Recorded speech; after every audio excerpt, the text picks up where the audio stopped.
Guiding people to a regulated nervous system is one of the biggest flexes that you can have as a coach or a healer.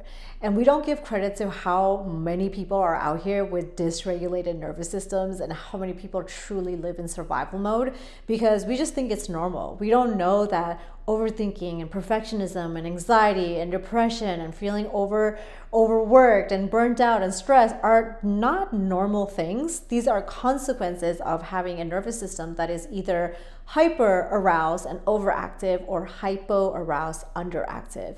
So when you, as a coach, a therapist, a healer, a nurse, a doula, somebody in the wellness profession, learns to utilize nervous system regulation tools, you not only start to help people heal through things like overthinking, perfectionism, anxiety, depression, stress, and the list of things that we think are just absolutely normal on the day-to-day, you begin to start giving people tools that they can implement and use themselves. I truly believe that when you empower somebody to have the tools that they can use themselves without you, that's when you're getting into something good. You know that you've empowered them to have the tools, to be able to use the tools, and also to go to the tools when they need it. If you are new to nervous systems, no worries. I'm going to break it down for you in a super simple way in this conversation. But if you're wanting to dive a little bit deeper, there's a near 2.5 hour free workshop, Nervous System Regulation 101, that gives you a little bit deeper context of what it means for you to utilize the nervous system as a healing tool. So you'll learn about the physiology, the somatics, you'll learn about survival modes, you'll learn about the psychology behind the way that we behave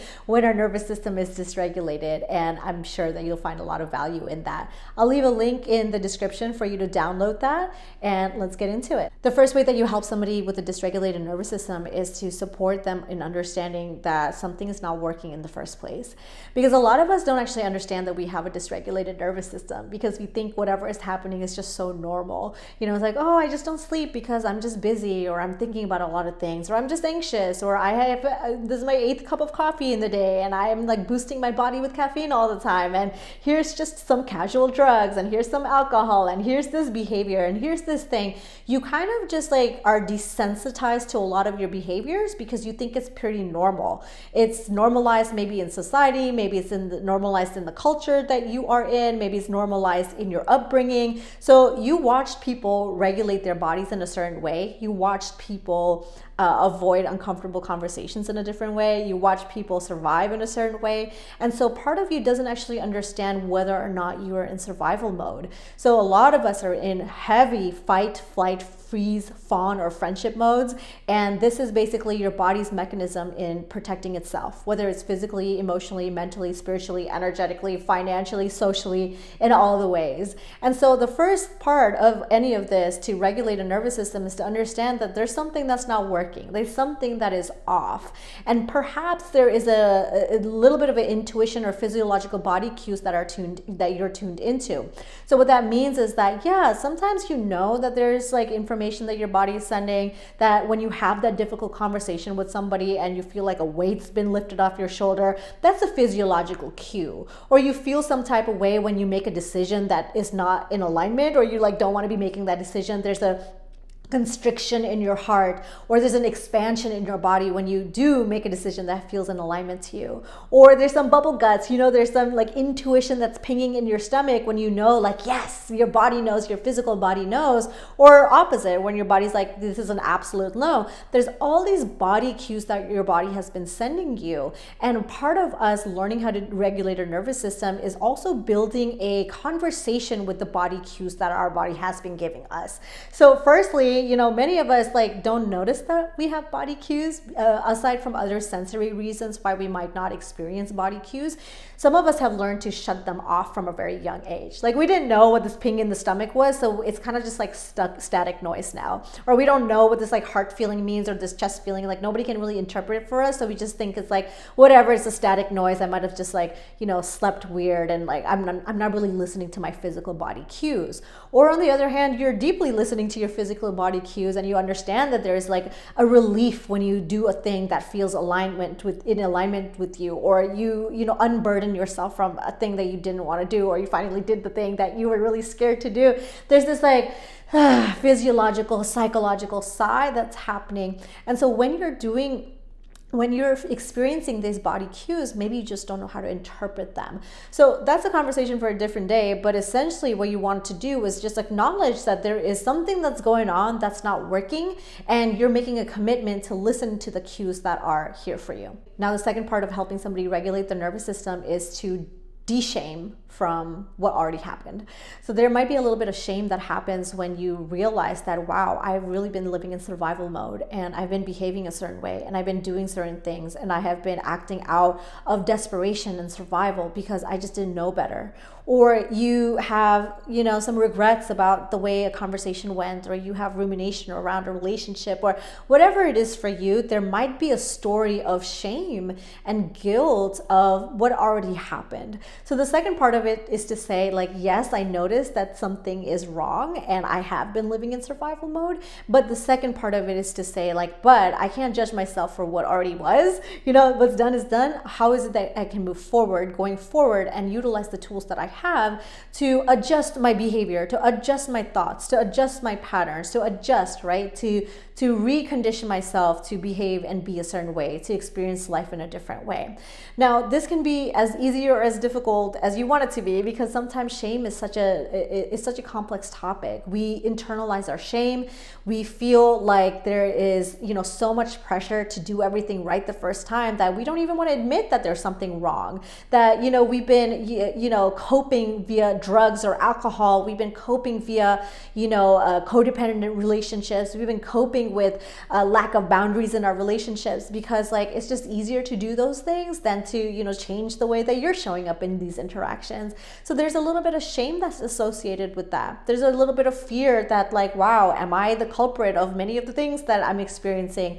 Or there's a shame in taking ownership of your situation. It's like, wow, all these weird things have happened in my life, and I feel like, my worthiness and my desirability is compromised because I just don't feel worthy enough. And there's a part of you that might guilt yourself when you are repatterning your nervous system. Your body's gonna say, let's go back to doing whatever it is that we were doing, because it's just the easier path. And that's just what we know. That's just what's comfortable. That's what's kept us safe in the past. But that's the point. The first part of any of this was to have awareness that something's happening in your body that is not working.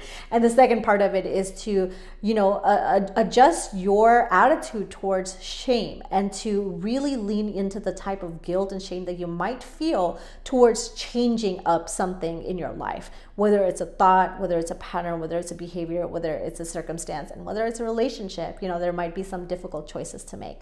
The third part of helping somebody regulate their nervous system is to understand that there is no race, and the faster you go, the less likely it is that it's gonna stick.